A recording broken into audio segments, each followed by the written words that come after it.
Hello everyone, कैसे हैं आप। आई होप आप घर पे अच्छे से होंगे। तो मेरे बच्चे, आज फिर हम ट्रिग्नोमेट्री के 5 MCQs करेंगे and they are very important MCQs। जितने भी MCQs मैं आपको करवा रहा हूँ, मैं आपसे रिक्वेस्ट करता हूँ कि सभी के सभी MCQs अब अपनी नोटबुक पे नोट ज़रूर किया करो। ठीक है, अलग से एक नोटबुक लगा लो जिसमें मैं आपको MCQs बता रहा हूँ। जब आपके टर्म 1 एग्ज़ाम होंगे, जब आपका मैथ्स का एग्ज़ाम होगा, उससे पहले उन सभी MCQs को एक बार रिवाइज ज़रूर कर लेना। ये जितने भी MCQs मैं अभी आपको करवा रहा हूँ, they are the most expected MCQs जो आपको बोर्ड एग्जाम में पूछे जा सकते हैं, या इस टाइप का पूछा जा सकता है। तो इसलिए अपनी नोटबुक पे इनके नोट्स ज़रूर बनाने। तो आज के जो 5 MCQs हैं, दे आर वेरी इजी, लेकिन उतने ही इंपॉर्टेंट है। उसमें 2 MCQs ऐसे हैं जिसमें आपको पेन से कोई कैलकुलेशन नहीं करनी है, बस आपका दिमाग चलेगा, थोड़ा सा आप ब्रेन चलाओ, ऐसे वो विदाउट यूजिंग पेन हो जाएगा आपका MCQs। ठीक है, 2 MCQs मैंने ऐसे रखे। तो यहाँ पर मैं क्वेश्चन नंबर 5 से स्टार्ट करूंगा। ये वाले जो दोनों क्वेश्चंस मैं बता रहा हूँ, 3rd एंड 4th, इसमें आपको ये पेन ही नहीं यूज़ करना है, सिर्फ दिमाग लगाना है। ठीक है, क्वेश्चन नंबर 5 वेरी इंपॉर्टेंट। अच्छा, मैं इसके ऑप्शंस यहाँ नहीं लिखे, ऑप्शंस में बता देता हूँ। 2, 3, 4 एंड 5, ये जो 4 क्वेश्चंस हैं, फर्स्ट वाले को छोड़कर जो 4 क्वेश्चंस हैं, इनके ऑप्शंस हैं 0, 1, 2, 3, 4। 0, 1, 2, 3, 4। अगर आपको ये MCQs आते हैं तो आप सॉल्व करो और बताइए आपका क्या आंसर आ रहा है। ठीक है, और जो फर्स्ट वाला आपका है क्वेश्चन नंबर 1, इसमें साइन अल्फा माइनस बीटा की जो वैल्यू निकालनी, ये ट्रिग्नोमेट्री में आएगी। यानी इसका ऑप्शंस में आपको बता देता हूं, sine alpha cos alpha, 2 option ये हैं। एक है sine 2 beta cos 2 beta, 2 option आपके पास ये। ठीक है, तो देखें यहां पर मैं क्वेश्चन नंबर 5 से स्टार्ट करूंगा, जो कि बहुत सिंपल है। ऑप्शन इसके हैं 0, 1, 2, 3, 4। तो देखते हैं हमारे पास कौन सा आंसर आता है। ठीक है, 0, 1, 2, 3, नॉट 4, 0, 1, 2, 3। तो क्वेश्चन नंबर 5, इसकी हमने वैल्यू ढूंढनी है। अब देखो यहां पर sine raise to power 4, cos raise to power 4, right. इसका यार स्क्वायर बना दो, स्क्वायर का स्क्वायर बना दो। तो आपको दिख रहा है यार बीच में माइनस है, तो ए स्क्वायर माइनस बी स्क्वायर का आप आइडेंटिटी लगा पाएंगे। उसमें एक फैक्टर आपका साइन स्क्वायर और प्लस कॉस स्क्वायर भी आएगा, वो 1 हो जाएगा। करके बताता हूं, फिर समझ में आएगा। मेरे बच्चे, क्वेश्चन नंबर 5, इसको आपने ऐसे लिखना है, साइन स्क्वायर का होल स्क्वायर। ठीक है, पावर 4 को आपने ऐसे ब्रेक कर लेना है। दूसरा भी कॉस स्क्वायर का होल स्क्वायर, और यहां पर आ गया आपका +1। ये पूरा एक ब्रैकेट में है और इनटू में कोसेक स्क्वायर है। Very simple question. नाउ अब ये वाली जो टर्म है ना, इसको आप A और इसको आप B मान लो। ठीक है, this is A and this is B। A जो है वो कौन है, साइन स्क्वायर, और जो B है वो कौन है, कॉस स्क्वायर। तो इसको अगर आपने A रखा है, इसको B रखा है, तो आप देखो ना, A square minus B square, आपकी favourite identity A square minus B square क्या होती है, A plus B, A minus B। तो जब आप यहां लिखोगे A प्लस B, तो यानी आप लिख रहे हो sine square cos square. This is A plus B into A minus B, this is A minus B, done. और ये आपका +1, ये ब्रैकेट में रखना है ऐसे, इनटू में कोसेक स्क्वायर ये साइड में है। ठीक है, ये ब्रैकेट के बाहर है। अब देखो इसे, ये वाला आइडेंटिटी लगाने से क्या हुआ, sine square plus cos square, ये 1 हो गया। इसको आप 1 लिख दो, या अभी नेक्स्ट स्टेप में लिखो ही मत, क्योंकि ये वहां 1 हो जाएगा। 1 इंटू दिस, तो 1 तो चला जाएगा, तो ये बचेगा। इसको लिखो आप, only this term, sine square cos square, और यहां पर आपका आ गया +1। ठीक है, बाहर कौन है, कोसेक स्क्वायर। तो ये जो मैं कर रहा हूं, इसको करने में आप ज्यादा टाइम नहीं लगाएंगे, मैं आपको समझा रहा हूं, थोड़ा टाइम लग रहा है। आप इसको ऐसे करेंगे एकदम 30 सेकंड्स के अंदर ये क्वेश्चन हो जाएगा बड़े आराम से। बस आपने क्लिक करना है कि स्क्वायर का स्क्वायर बना के ये आइडेंटिटी लगा दी, A square minus B square की। ठीक है, चलिए अब देखो यहां पे थोड़ा सा आपने चेंज क्या करना है, हल्का सा यहां चेंज करेंगे। इस 1 को आप पहले लिख लो, और कॉस स्क्वायर जो माइनस का बाद में लिखो। लिखने की भी जरूरत नहीं है, अगर आप माइंड में ऐसा सोच लो कि ये क्या लिखा हुआ है, 1 माइनस कॉस स्क्वायर। ठीक है ना, माइनस कॉस स्क्वायर थीटा +1 को हम बोल सकते हैं 1 माइनस कॉस स्क्वायर। तो 1 माइनस कॉस स्क्वायर कितना होता है, साइन स्क्वायर। आपकी आइडेंटिटी फर्स्ट वाली, तो 1 minus cos square is sine square. आता है समझ। तो ये जो दोनों टर्म्स हैं, इससे हमें साइन स्क्वायर मिल गया। ठीक है, प्लस हो गया ये। I hope it is clear. Interchange कर लें, अगर आपको समझ में नहीं आ रहा, 1 को पहले लिख लो और कॉस स्क्वायर को बाद में लिख लो, अपने आप समझ में आ जाएगा। 1 minus cos square is sine square. देखो फिर से हमारे पास यहां पर क्या हो गया, sine square plus cos square, ठीक है, cos square sorry cos square नहीं है, दोनों साइन स्केयर हो गए, दोनों साइन स्केयर हो गए, तो you can write it 2 times sine square. अगर तो कॉस स्केयर होता तो फिर तो चलो 1 लिख देते, लेकिन 1 नहीं बनेगा, यहाँ साइन स्केयर ही बना, this is twice of sine square, और बाहर कौन है, कोसेक स्केयर। अब साइन और कोसेक का आपस में क्या रिलेशन होता है, साइन और कोसेक का, ये दोनों एक दूसरे के रेसिप्रोकल होते हैं।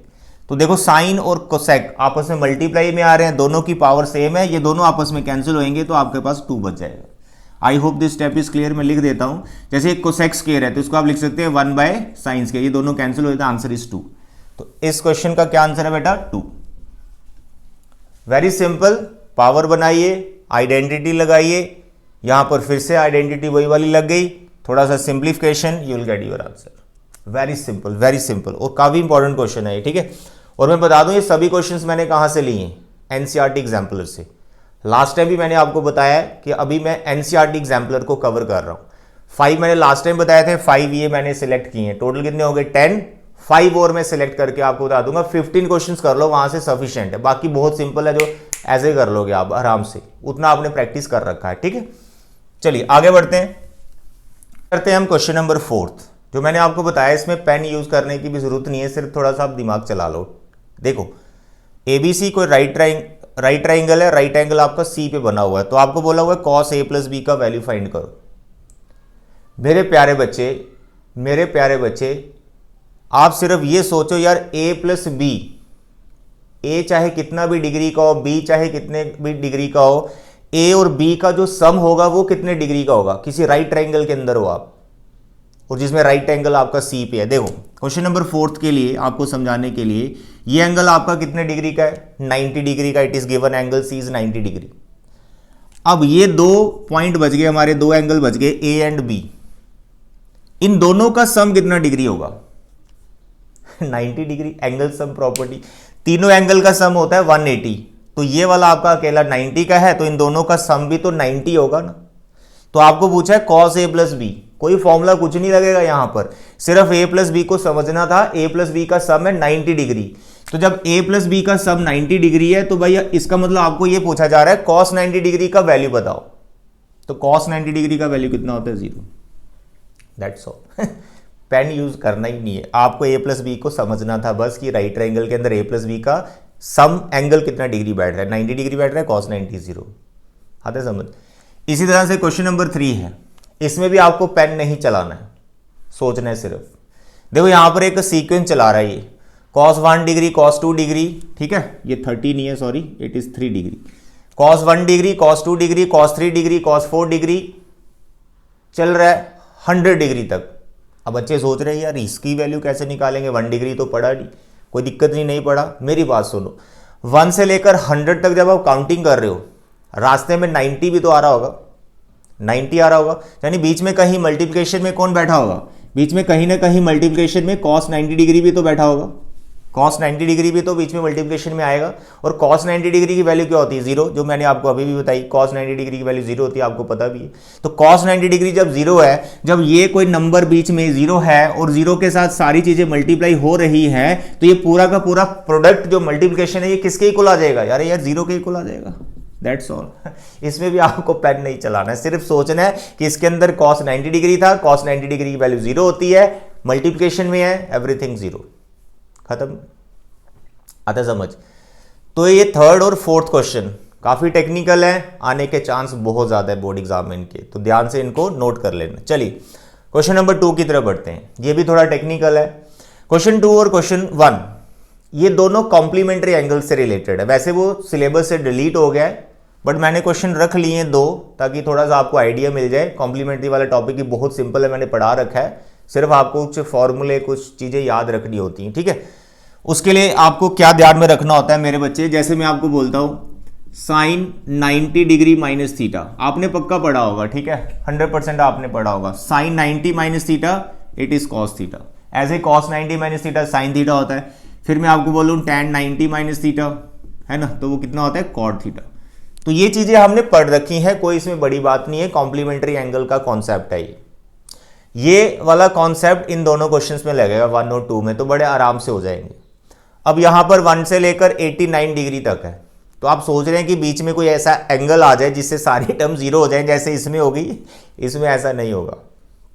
देखो 1 से लेकर 89 तक है, बीच में 45 आएगा, tan 45, tan 45 डिग्री कितना होता है 1, उसको तो आप गायब कर दो, मानो वो टर्म है ही नहीं बीच में। बाकी जितनी टर्म्स बची वो 88 टर्म्स है। कितनी टर्म्स हैं? 88 टर्म्स हैं, तो उनका ग्रुप बना लो। अब वो ग्रुप कैसे बनाना है ध्यान से समझो बच्चे। tan 1 डिग्री के साथ लिखो लास्ट वाली टर्म। अब ये ग्रुप कैसे बना रहा हूं मैं, ये ग्रुप एक बना दिया मैंने, ऐसे आपके 44 ग्रुप्स बनेंगे। 88 टर्म्स है ना, मानो 88 स्टूडेंट्स हैं, तो दो दो के ग्रुप बनाने यानी पेयर बनाने मेरे को, तो 44 पेयर बनेंगे, तो एक पेयर मैंने बना दिया। अब ये पेयर आपको कैसे समझना है कि कैसे बनाया, ये 1 डिग्री है और ये 89 डिग्री है, इन दोनों का सम 90 होना चाहिए। कॉम्प्लीमेंट्री एंगल आपको उठाने हैं बस। 1 डिग्री के साथ कॉम्प्लीमेंट्री होता है 89 डिग्री, जिनका सम आपका 90 बैठ रहा है। तो 1 डिग्री 89 डिग्री, यहां पे 2 डिग्री जब लोगे तो इसके साथ किसको बिठाओगे बताइए, 88 डिग्री। फिर यहां पर अगर आप tan 3 डिग्री लोगे तो इसके साथ किसको बिठाओगे, 87 डिग्री, tan 87 डिग्री। ऐसे चलता जाएगा, ये चलता जाएगा, प्रोडक्ट चलता जाएगा। लास्ट में आपके पास यहां पे जो टर्म आएगी वो 44 डिग्री होगी, tan 44 डिग्री। तो इसके साथ ग्रुप किसका बैठेगा, tan 46 डिग्री का। तो इनका भी जो सम है ये 90 बैठ रहा है। तो ये जो मैंने ग्रुप्स बनाए हैं, ये कितने ग्रुप्स हैं, 44 ग्रुप्स हैं।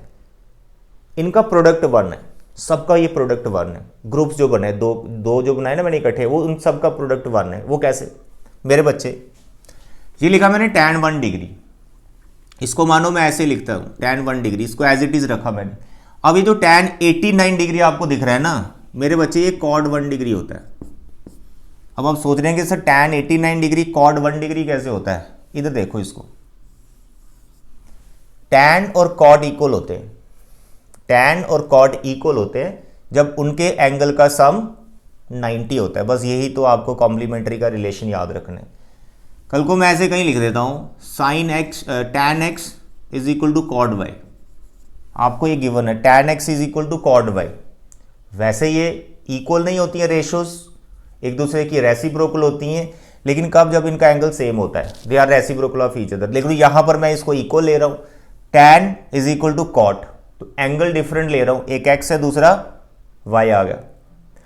इक्वल ले सकते हो आप, tan cot के इक्वल ले सकते हो, sin cos के इक्वल ले सकते हो, sec cosec के इक्वल ले सकते हो, 3 पेयर होते हैं, इक्वल ले सकते हो आप। लेकिन कंडीशन क्या है, इनके एंगल्स का सम 90 होना चाहिए। कि अगर आप इनको इक्वल ले रहे हो तो इनके एंगल का सम कितना होना चाहिए, 90 होना चाहिए। जैसे यहां पर मैंने ये फॉर्मूला लिखा हुआ है tan 90 minus theta is equal to cot theta. इसको ऐसे फील करना होता है, ऐसे समझना होता है कि सर आप tan और cot को इक्वल ले रहे हो। बिल्कुल हम tan cot को इक्वल ले रहे हैं, लेकिन किस कंडीशन पर, इन दोनों का सम 90 है, इन दोनों का सम 90 है। दूसरे वाले को दे सकते हो, साइन वाले को। साइन किसके इक्वल ले रहा हूं मैं, cos के इक्वल। साइन और cos में इक्वल ले रहा हूं, कंडीशन क्या है, इस एंगल का सम और इस एंगल का सम 90 है। देखो 90 माइनस थीटा और थीटा को प्लस करोगे तो 90 आएगा। यह है कॉम्प्लीमेंट्री का रिलेशन। यहां पर अगर मैंने tan 89 डिग्री लिखा था तो tan 89 डिग्री को मैंने cot 1 डिग्री लिख लिया, यानी tan को मैं cot के इक्वल लिख रहा हूं, tan की जगह cot लिख रहा हूं। कंडीशन क्या लगा रहा हूं कि इन दोनों एंगल का सम 90 मेंटेन हो रहा है। तो यहां अगर 89 था तो यहां मेरे को 1 डिग्री ही रखना पड़ेगा, अगर 90 सम मैं सोच रहा हूं। इसी तरह से ये वाला जो tan 2 डिग्री है, tan 2 डिग्री, इसको मैंने कुछ नहीं किया, इसको एज इट इज लिख दिया। ये कौन है, tan 88 डिग्री। तो tan नहीं लिखना मेरे को, इसको cot लिख लेना है। इस tan को मुझे cot लिखना है। अगर मैं इसको cot लिख रहा हूं तो 88 की जगह क्या लिखूंगा मैं, 2 डिग्री, क्योंकि 88 और 2 का सम होता है 90। आई होप इतना आपको समझ में आ गया। tan की जगह cot, बस एंगल का सम 90 बनना चाहिए। ऐसा आप सभी पेयर्स में कर दोगे, जितने भी 44 पेयर्स हैं, ठीक है। सबका एंगल अपने आप सेम हो जाएगा। यहां पर नेक्स्ट स्टेप में ये सबका एंगल सेम हो जाएगा, लेकिन रेशियोज रेसिप्रोकल आ जाएगी, एक tan दूसरी cot, तो ये आपस में कैंसिल हो जाएंगे सारी। तो सब आपका जो प्रोडक्ट है ये 1 1 आ जाएगा। तो आंसर इज 1। इस क्वेश्चन का आंसर क्या है, 1। काफी ज्यादा मैंने एक्सप्लेन किया है, लेकिन करने में बहुत कम टाइम लगता है। सिर्फ आपको ये समझना है tan 45 जो बीच में था उसको 1 कर दो, 88 टर्म्स बनी, 88 टर्म्स के 44 पेयर्स होंगे, पेयर वाइज उनका जो प्रोडक्ट है वो 1 होएगा, तो सबका प्रोडक्ट टोटल 1 बैठेगा। ओके, चलिए ना, तो नेक्स्ट क्वेश्चन, क्वेश्चन नंबर 1, ये भी बहुत सिंपल है। आपको cos अल्फा प्लस बीटा 0 दे रखा है। अब यहां भी देखो 0 आ गया था, cos 0 आ गया था, तो 90 पे आता है। तो cos alpha plus beta equal to 0 degree, यानी 0 वैल्यू इसकी 0, तो अल्फा प्लस बीटा की वैल्यू क्या होगी? यानी cos किसी एंगल के लिए 0 वैल्यू दे रहा है, तो cos किस एंगल के लिए वैल्यू 0 देता है? 90 के लिए। तो यानी ये जो अल्फा प्लस बीटा लिखा हुआ है ये किसके इक्वल है? 90 डिग्री। ठीक है, फर्स्ट स्टेप आपका ये होगा, अल्फा प्लस बीटा को आपको 90 डिग्री लिख लेना है। हो गया alpha plus beta equal to 90 degree.